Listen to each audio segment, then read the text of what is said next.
Without further ado, my name is Ronald Swan. I'm Chief of State University. Welcome to this great university. Most of you live in this great state, but most of you are totally unaware that the Illinois General Assembly actually created 4 state police forces. The biggest one is the Illinois State Police, followed by Secretary of State Police, State Conservation Police, and we are the smallest state university police. But being small is not all that bad. The United States Marine Corps is also quite small, and we're looking for a few good men and women. So when you meet the minimum standard of the undergraduate baccalaureate degree, you might want to come visit us for an interesting, rewarding, and challenging career. Our jurisdiction is anywhere in the state of Illinois which has where the university has a vested interest, and people are somewhat shocked when my officers arrest them in Cook County, Illinois, or somewhere in the southern part of the state. Our department is divided into divisions, like that in your own community. We have the patrol division, sometimes called the uniform division, the criminal investigation division, the detectives, and administrative division. We have the highest percentage of female officers per capita of any law enforcement agency in the central United States. I have the highest percentage of female commanding officers, also in the state of Illinois. If you subtract Chicago, or those municipalities juxtaposed to that city, I have the highest percentage of underrepresented populations of any law enforcement agency in Illinois at 17%. Education. We have the highest percentage of university graduates on a per capita basis of any law enforcement agency in Illinois, 92%. And we are the only police department in the United States that was selected by the former Sovietski Soyuz, that's the Soviet Union, to train police to democracy as a transition from the former Soviet Union to the Russian Federation. We're proud of all those factors, but our problems mirror those that are faced by the sheriff in the county where you reside or the chief of police in the city where you live, and it's theft. And if you students haven't learned how to lock doors yet, you better take a Crash 101 course on how to lock doors before you arrive at this university and not after. There's a correlation between 3 things: hotels, motels, and residence halls. If you go on vacation summer and you put your property in bags in that room and go out on the town for the evening and leave the door unlocked, upon returning everything therein shall be stolen.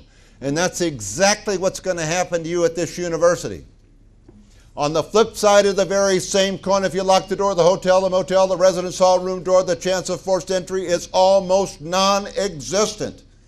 In the last 25 years, I've rarely delegated this responsibility, and I'm convinced by looking at statistics that we capture, we've only found one example in 25 years, a quarter of a century, where somebody's physically busted down a residence hall room door at this university to commit the crime of burglary.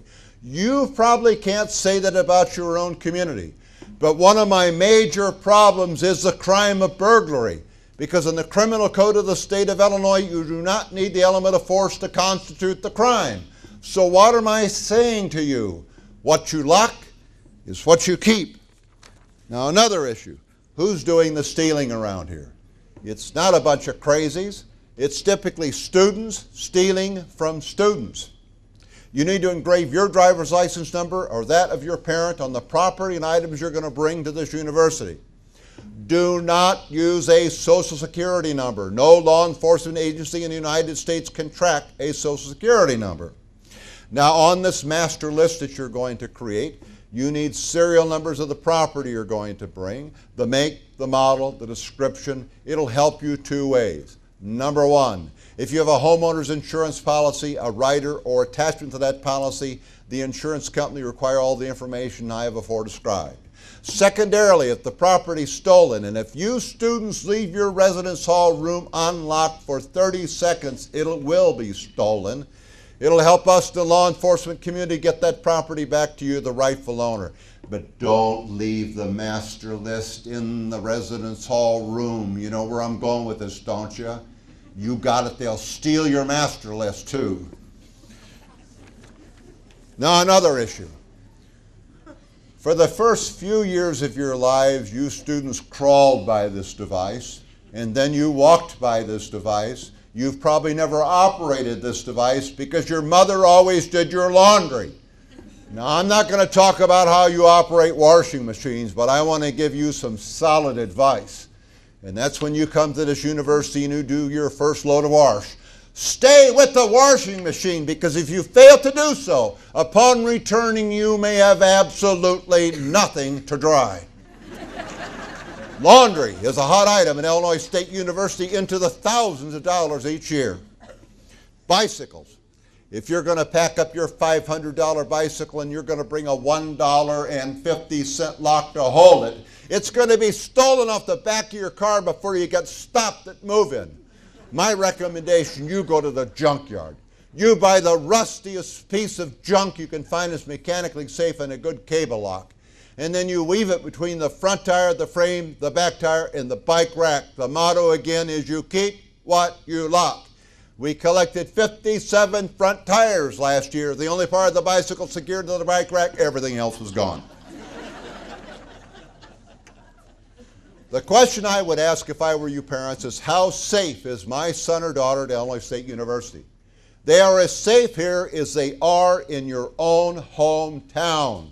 You folks from Chicago or St. Louis, please don't leave. In reality, this standard metropolitan statistical area is indeed a safe community. If you look at and compare it to others of equal size in Illinois, or more globally the nation, you'll find out that to be true. Why is that the case? I think a modicum of credit goes to my colleagues of the Normal Police Department, the Illinois State University Police Department, the Bloomington Police Department, the McLean County Sheriff's deputies, and the Undercover Narcotics Suppression Unit Task Force 6, of which we are a part. All of those agencies are exceedingly aggressive, and when crime sticks up its ugly head around here, we deal with it with great tenacity. And you call it bragging if you wish, but we are exceedingly good at it. And that is one of the reasons that this is a safer community than many that you will find in this state. And I plan to keep it that way. Another issue. You're going to need more than a university diploma to get a job. I don't need to tell you that. So you need to build a resume or a curriculum vitae. Go to the university website. You can Google it, or the address is on the document your parents have, and involve yourself with STOP. That's the acronym for Students on Patrol. It's extra eyes and ears for the police, and it will certainly help you and look good on your curriculum vitae or resume down the road. On the other end of the continuum, the Illinois State University Police Department offers 15 ongoing crime prevention programs. The focal point is you students, to a lesser extent faculty and staff, and they range from common sense self-defense to rape prevention. And all you have to do is make a request of your RA, and we'll provide that program at your residence hall and on your floor at no cost. Now I'm speaking to the parents, and on your part it's called tough love. For the first time, say no. Dig in your heels. Don't let them bring a motor vehicle to this university. It will become the albatross around their neck. Now again, I can't prove this empirically, but I've been doing it for 25 years, and I'm convinced there's a correlation between two things down here. Cars and grades. They will become the cab service for the residence hall. Another issue. Mom will not be there to wake them up to go to class, and the freshmen will be late, and they'll park the car in the middle of the street, on the grass, faculty lots, illegally in the city, everywhere other than where the motor vehicle ought to go.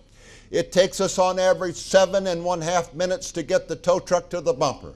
The ticket is $25 a piece. And I've been told by students it's a central nervous system shock to mom and dad that before I can graduate from this great university, they got to write the check for $1,500 to the state of Illinois because I couldn't park my motor vehicle where it ought to go. Now truly, the only transportation you students require in the 4 or 5 years you're with us, you have it as I speak. It's at the end of your legs' feet. And the Surgeon General of the United States just last week said it was good for our cardiovascular system. We have a bus service. It runs till 1 o'clock in the morning. It'll pick you up at your residence hall, take you to your classroom, to the library, back to your residence hall. You do not need a motor vehicle. But some of you parents will cave in and let them bring one anyway. So if you do, you make absolutely certain they abide by the rules and regulations down here, because if you don't, you're going to have a big bill at the end of the 4 or 5 years that they are with us. Now, if you students haven't listened to anything I've said thus far, dig the wax out now and listen to this one. Don't ever leave a beverage unattended unless your parents are sitting at the table when you excuse yourself. I am not necessarily talking about beer. I'm talking about Kool-Aid and milk. You pick the drink. If you lose sight of that open container, you walk back and you pour it out appropriately and you get a fresh beverage, because what I'm talking about is a national crisis. It's underreported, but it is a big issue. It's called date rape, or more appropriately, chemical rape. It's things like methylene deoxymethamphetamine and lysergic acid diethylamide tartrate and gamma hydroxybutyrate and ketamine and rohypnol and barandaga, and I can go on and on and on. And for the most part, this stuff is odorless, colorless, and tasteless. And the only way to stop it is to listen to me. Don't ever accept an open container, nor if you lose sight of it, drink from that container again. Now, if you jaywalk in your own community, I guess that's okay. But if you come down here and try it, you're going to see my smiling face, or you're going to see my officers, or more likely you'll see my colleagues, officers from the normal police department. And there's a lot of railroad tracks around here. You've probably seen them. And if you decide you're going to walk on them, or you're going to cross them illegally, we probably won't have a chance to arrest you, because the railroad police will. But if they miss you, the normal police won't. If they miss you, I can assure you my officers won't. If we all fail, the sheriff is there to back us up. Now, if you think that's aggressive, just Google this when you go back home. The number of fatalities in the state of Illinois of young people between 14 and 25 killed by trains in this state, and my case is made. Now, another issue. Many of you students are on Facebook and MySpace and Twitter and all this other trash. You want to put everything of your personal history in cyberspace. That is the most illogical, irrational thing you can possibly do, because you're setting the pathway to the predator. And people in my profession see this day after day after day. March to your own drummer.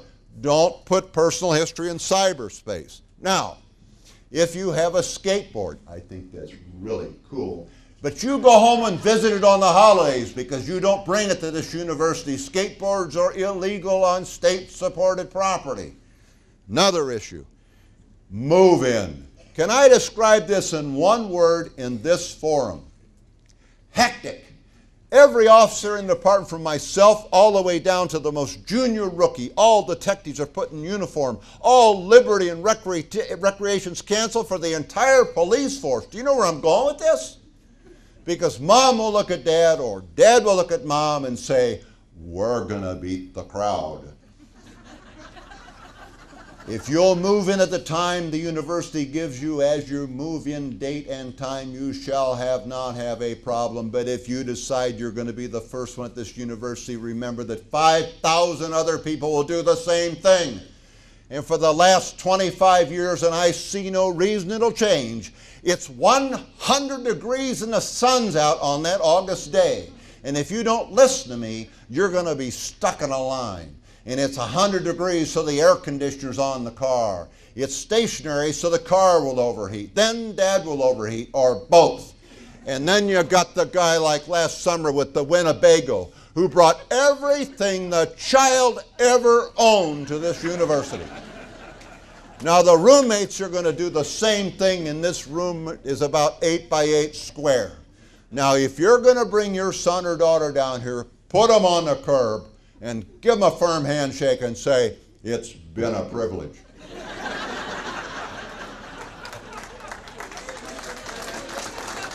And as Douglas MacArthur said during the Second World War, I shall return. But not in 4 years. You'll be back in a week. Why do I know that? Because I see what the students don't see. And that's the occasional tear coming down the cheek of mom and dad as you leave the lot.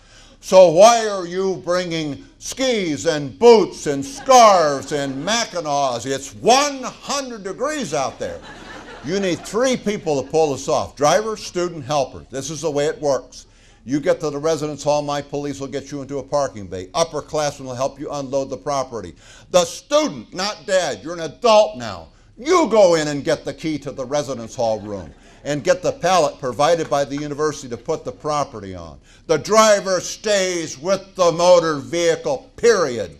The helper stays on the curb to make certain the stuff that blows away. It gets windy in Illinois if you don't know that. And it gets really windy around these residence hall. I call that person the catcher. And that's the person who's got to chase the trash you probably shouldn't have brought anyway. Final thought. And that's a quote from a famous guy. He's famous for 2 reasons. He's famous because he comes from my home state of Missouri, but more appropriately famous because he's just famous. His name is Mark Twain. And Mark Twain said, when I was 14 years old, my father was so ignorant, I could hardly stand to have the old man around. But by the time I became 21, I was astonished how much the old man had learned in just 7 years. And I suggest when you see your sons and daughters graduate from this great university in 4 or 5 years, you'll know exactly what Mark Twain was talking about. Thank you for your time, your attention, and have a good day.